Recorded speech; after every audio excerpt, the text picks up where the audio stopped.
I'll be sharing with you how I was able to secure an international accommodation scholarship and how it has saved me over £4,500 in the last 1 year as an international student in the United Kingdom. Hello guys, welcome back to our YouTube channel. It's your boy Daniel. Thank you guys for being a part of this channel. If this is your first time here, please click on the red subscribe button below. And for my returning subscribers, for the thousands of people who have chosen to be a part of this family, thank you so much guys for being here. I really appreciate every one of you. Thank you for the likes, thank you for the comments, thank you for the views, thank you for clicking on the subscribe button. Thank you. And for those that have not clicked, thank you in advance for clicking on the subscribe button. And for those that have always been here and share my videos, I really do appreciate you guys. Thank you so much. I appreciate you guys so much. So when I decided to come into the UK, I got an information on how to get accommodation scholarship with my university in the United Kingdom, and I went through the whole due process and I was able to secure the accommodation scholarship. And trust me guys, it has saved me thousands of pounds. Now I'm going to be sharing on my screen my accommodation offer. Now I got the accommodation scholarship for 50 weeks. It means that for my first 50 weeks in the United Kingdom, I'm not going to pay for rent. Like I'm going to be living in free accommodation, enjoy the free utilities, gas, Wi-Fi, electricity, water. I've not been paying for any of those things in the last 1 year, and this is courtesy to the International Accommodation Scholarship I was offered when I gained admission into the university. Now I'm going to be sharing with you my accommodation offer on the screen now. So obviously you can see my room number. The offer was made on the 7th of December 2020. That was when the offer was made. So obviously I accepted the offer, and you can see the hall I was allocated to, the room number, the room type. It's a large room, by the way. And the license is, of course, obviously international accommodation scholarship. And I'm expected to depart from this room on the 17th of February 2022. As at the time I'm making this video, I have less than a month here. So guys, maybe you guys will need to open a GoFundMe account for me, because I'll also be kicked out of my accommodation in the next 1 month, less than 1 month actually. So you can see the occupancy period, international scholarship for 50 weeks.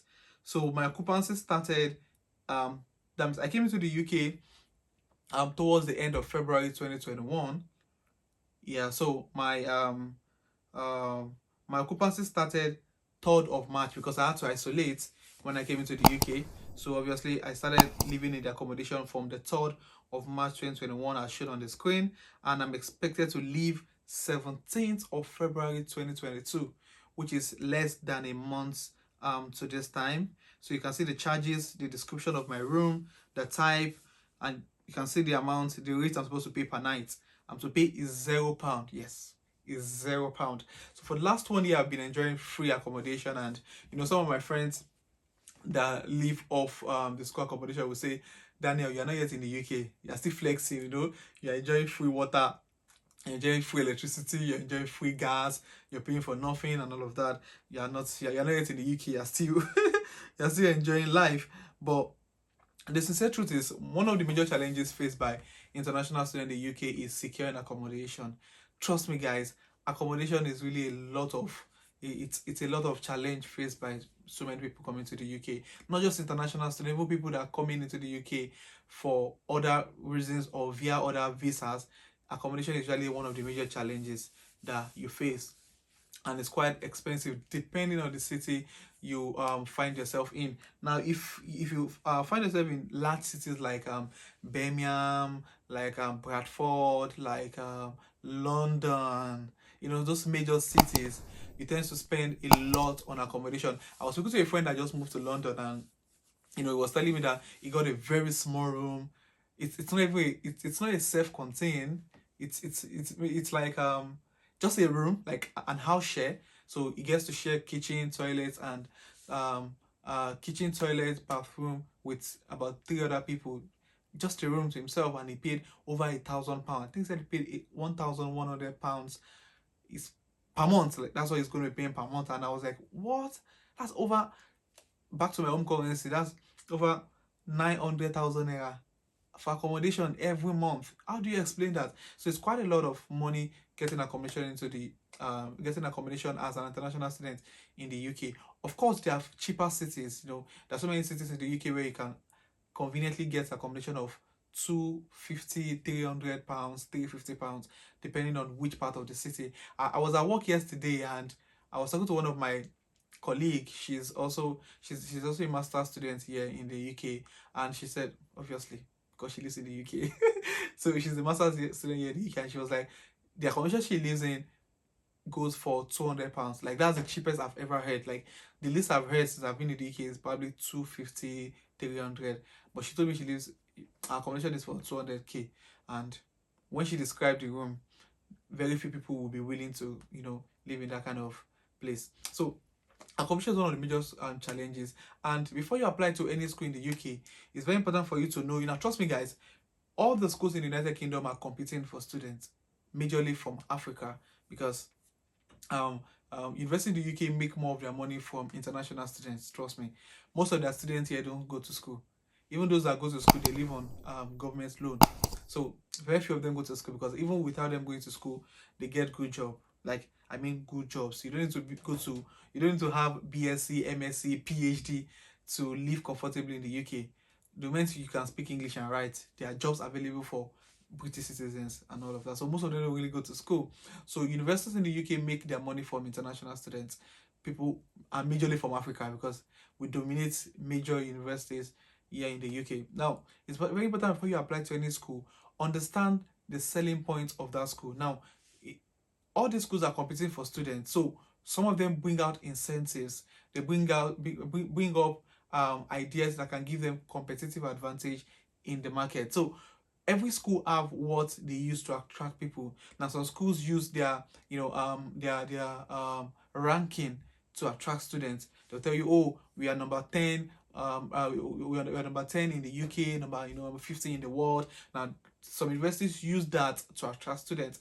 Now some university use convenient payment plan to attract students. Some schools make use of very cheap tuition fee, like University of All.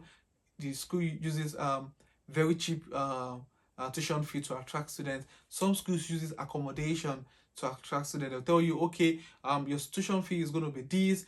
However, we'll provide you free accommodation. Now, before you apply to any school, it's very important for you to make that research. Now, for my university, now obviously the information is on the website, but it was not boldly, like it was not really marketed on the website.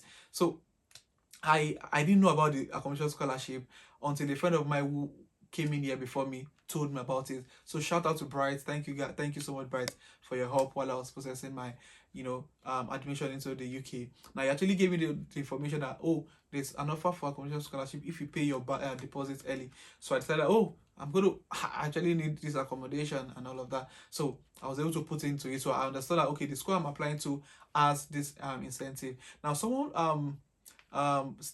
one of my videos, someone made a comment. I'm going to look for the comment and put it on the screen when I'm editing this video. The person was like, okay, I think I made mention of the fact that I ditched University of Edinburgh for University of Sunderland. Not ditch, actually. I did go through with my admission with University of Edinburgh, but I went through with one for University of Sunderland. It was like, why would you choose Sunderland over Edinburgh? Bro, I think I'm answering this question in this video. University of Sunderland was providing something that I needed as an international student.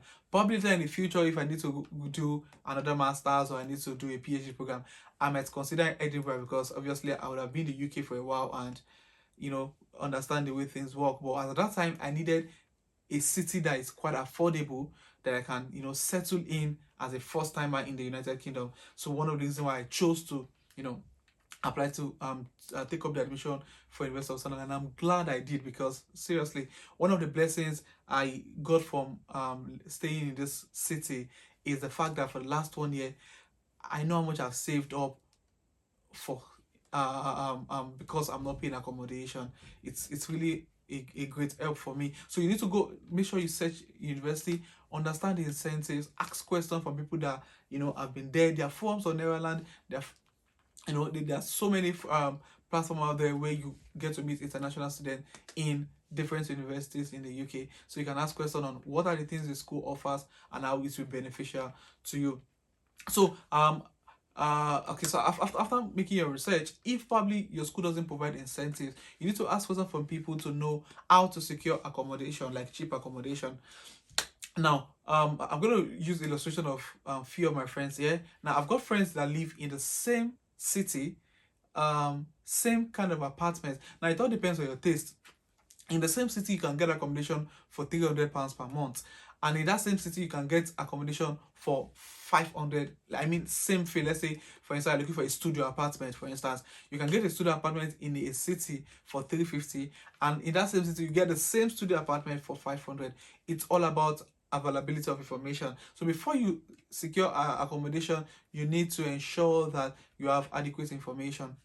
Now, I know of students who get accommodation all the way from their home country, signed tenancy agreements, and when they get to the UK, they're already bound by probably 6-month contract, and they're unable to, break loose from the contract, except they are willing to part with some money. So I'm going to share how I was able to get the accommodation contract. Now, for my university, before you can get accommodation contract, there are conditions and requirements you need to meet, and one of these requirements is to pay your deposit early, like pay very early. So my program was supposed to start February. I already paid my deposit as at I think it was September. Yeah, as at September, I paid my deposit. That's like almost 4 months to the start of my program. So after I had now this information is very important for those that are coming to University of Sunderland. Now, after I had paid my deposit, I sent evidence of payment, and obviously I sent a mail to the accommodation team attaching my evidence of payment, like payment of my deposit, telling them that, oh, I've made deposit of my payment within the stipulated period. So it all depends on when you are coming to the UK. You need to check with the accommodation team to know the deadline for the deposit payment for you to have access or eligible for accommodation scholarship. Now, guys, the accommodation scholarship is not automatic. Now, after paying your deposit, you need to send a mail to apply for the accommodation scholarship. Then the team tables your application and make a decision. So you get your decision after a few weeks. I got my after about 4 or 5 weeks after applying. So you need to, wait for their decision to let you know if you've been awarded scholarship. I have so many of my friends that we came in together for the same program. We came in at the same time, and some got the scholarship, some didn't. I don't know how. Probably I want to believe it's based on first come, first serve. Some got while some didn't. So it's about pushing out information and getting it across as soon as possible. Do the right thing and secure discussion. Trust me, guys. Despite the fact that I have some reservation about the University of Sunderland, but trust me, one of the blessings I've gotten was the fact that I was not paying rent. Like, trust me, imagine paying rent. Let's say I get a rent of £350 or £400 per month for the last 1 year. I would have spent £4,800 in the last 1 year for accommodation alone. That's excluding my feeding, excluding my transportation, excluding my deposits, tuition fee deposits. So it's very important that you seek information and run with that information. Some didn't even know that there was anything like accommodation scholarship until they also that some of us are living in free accommodation. So it's very important for you to be open-minded and seek information about your accommodation, so you don't get stuck along the way. Know if your university is providing accommodation scholarship, and if they are not, no, there are so many council tax houses that you can have access to. What are the requirements? Just one thing about living in the UK is information. The moment you have information, life will be easy. So you need to seek information. So that was how I was able to secure accommodation scholarship. And just as I said earlier on, guys, my accommodation scholarship is ending next month.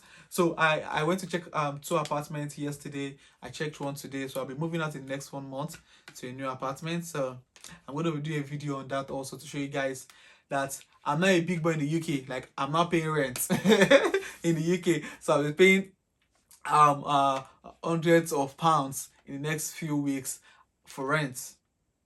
you guys need to open a GoFundMe account for me.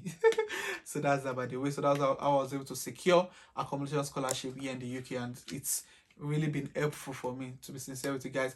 I paid my deposit quicker, you know, considering the fact that you're restricted to 20 hours as an international student. Imagine the kind of job you get. Probably get a job of £15, and that's for major cities. £15 times 20 is like 300 times 20, yeah, that's like £300, which you might not get the job. The easiest job to get is probably for £10. So imagine £10, you need £200 per month, per week, and you're going to pay rent, you're going to pay your deposits, you know, a lot of things to think about. So that's how I was able to, you know, pay off my deposits early, and, you know, be able to save up as much as I can to move into the life in UK, as they call it. So that's all about that. I was able to secure the scholarship. So this will be the end of this video, guys. I just ended to do this video. I'm doing this video 11:34 p.m. few minutes to midnight. So I just need to give you guys some content and, you know, information that will help your decision to come into the UK. So I hope this has been helpful. So if you think this video is helpful, please click on the like button. State in the comment section any video you want me to make, and I'll create time to make those videos. Click on the share button, share the video to as many people as possible. And if this is the first time, guys, I don't know what you're waiting for. Please click on the red subscribe button below. Guys, please click on the red subscribe button below. This will help you to notice this channel and say that people are actually gaining value from the channel. And if you're a returning subscriber, thumbs up to you guys. Thank you guys for the love. Thank you for clicking on the subscribe button. Thank you for the views. Thank you for sharing my videos. I appreciate you guys so much. You guys are family to me. I really do appreciate you guys. So guys, I'll see you in the next video. Love.